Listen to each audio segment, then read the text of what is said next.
Listen, there's another bit of history that's happening today. Bobby Rush, Congressman Bobby Rush, has announced that he is not returning to the Congress. He is retiring. And I know, Brother Mac, if we talk about Black history and we think about this brother and his contributions, he's living. He is a living piece of Black history.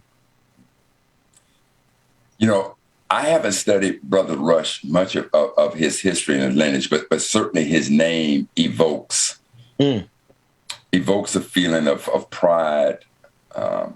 A brother who's been there on that front line. Again, I'd like to get more into his life and times, and so you know. And I'll say this to people, Ben, when you and I met, and you know, we were on another show, and I laid out the history of Juneteenth.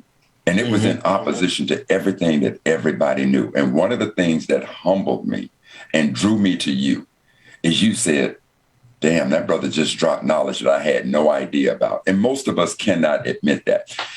As much as I've studied African-American history, there's so much more I still glean to want to understand. And in this case with Brother Rush, I don't know a whole lot about his history, but now that we've introduced Brother Rush, trust and believe, when this show ends, I'll pick up and I'll start doing research on him. So, you know, for what we don't know, it's okay for us to admit that.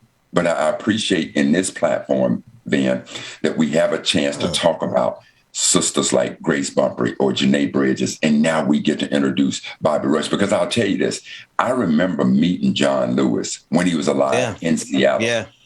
And at the time, I didn't have the full appreciation of who that brother was. And I missed an opportunity to sit down and dialogue with a real warrior.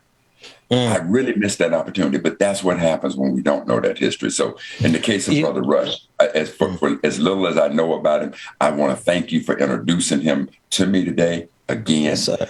And trust and believe next time you mention Brother Rush, I'll have a little bit more to say about him.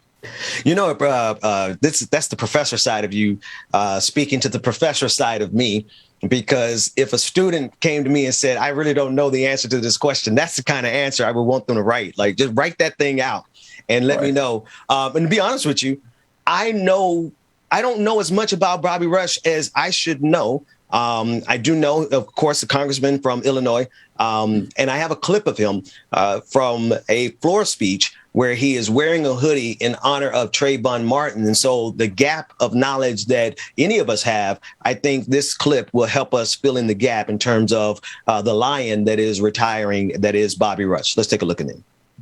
Thank you, Mr. Speaker. Mr. Speaker, the death of Trayvon Martin is indeed an American tragedy. Too often, this violent act that resulted in the murder of Trayvon Martin is repeated in the streets of our nation. I applaud the young people all across the land who are making a statement about hoodies, about the real hoodlums in this nation, particularly those who tread on our laws wearing official or quasi-official clothes. Racial profiling has to stop, Mr. Speaker. Just because someone wears a hoodie does not make them a hoodlum.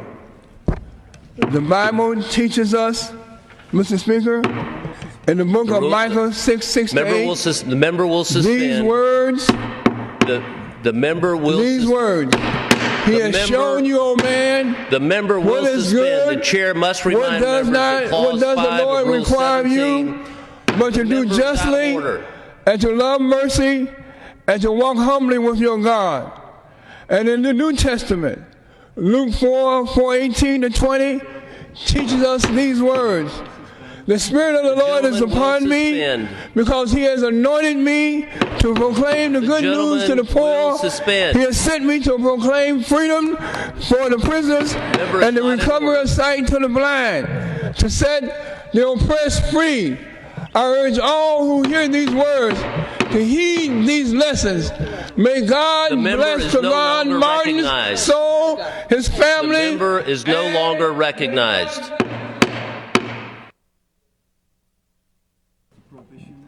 The chair will ask the Sergeant at Arms to enforce the prohibition on decor.